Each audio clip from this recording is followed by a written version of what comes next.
Hey guys, Lewis here with Shutterstock Tutorials, and today we're going to have a look at a few elements on how you can use holiday lighting in your content throughout the entire year.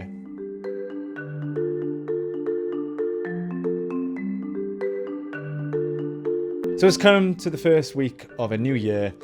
It's time to take down the decorations, strip the tree, and place everything in storage for another year. However, before you throw your lights into a box, is there a way that we can repurpose these lights for your content throughout the entire year? Because they're not necessarily that practical. Some lights, they might not consistently stay on and they flash. They're not necessarily directional, and of course they're not that bright. However, there are going to be a few ways that we can incorporate them into your projects. First of all, let's look at a location like this, a presenting environment.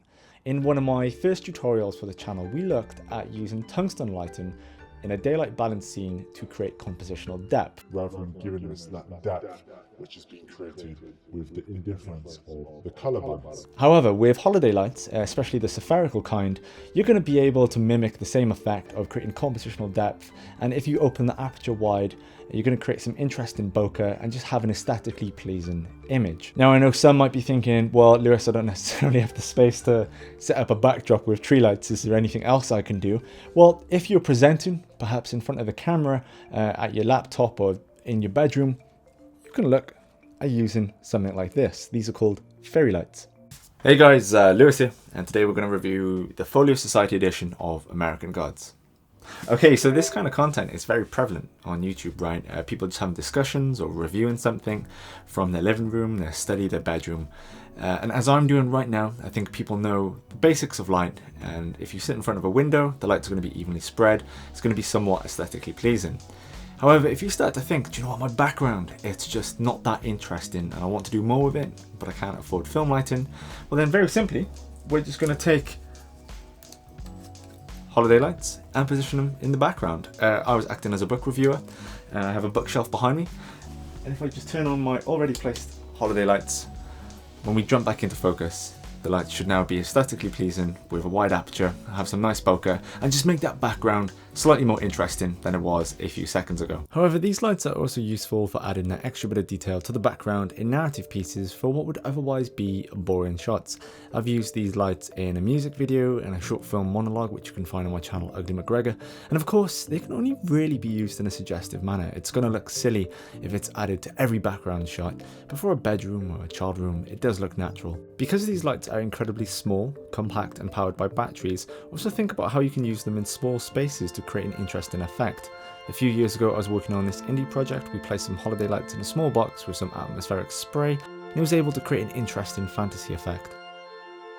Now perhaps you don't have any other form of holiday lighting other than your typical lights that you would wrap around the tree. Is there anything that we can do with this in a narrative sense, not necessarily for online content creation? Well, I don't know if you guys remember a plugin called Twitch. I think it came out in 2008. I'm going to fact check this when I get back to the computer. But essentially, it was a plugin from Video Copilot, and as the name suggests, it would make your footage twitch. I recently found a school project from 2008 where I used this plugin.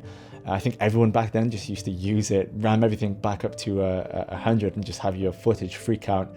But it was good when your character needed to be hallucinating, intoxicated, perhaps poisoned, and it would just disrupt the image. Now, we can look at using these lights to kind of create a similar effect of a character experiencing heavy migraine, or perhaps his mind is being invaded by a mutant or something like that. But anyway, let's take a look.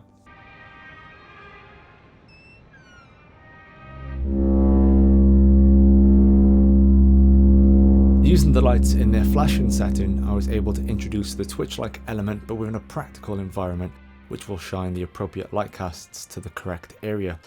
However, as you can see from the B-cam, I had to bring the lights in super close to achieve a direct result with the light fall off, and I think it's important to remember, these lights are supposed to be beautiful and pleasing to look at, so they're not entirely practical for illuminating a subject. Unless used in abundance, you're going to have to bring the lights in super close for a direct form of illumination. In fact, I initially tried to achieve this in a different location, but the daylight fixture outside the window simply overpowered the holiday lights and they were hardly noticeable. So yeah, these lights, they do have their uses. I mean, they're not necessarily always that practical, especially for narrative stuff. I think it's going to be a little bit silly if your character just happens to be in a room and there's always like holiday lights in the background, and just because they look nice with a wide aperture. For online content creation, I'm going to say if you're struggling to add to have an interesting background, certainly stick some holiday lights up in the background. Open up that aperture a little bit and you're going to get something a little bit more interesting. Now, what I would say on the lines of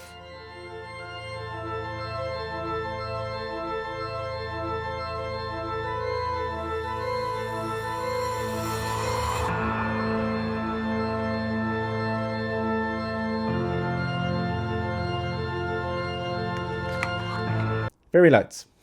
Catch you guys next time.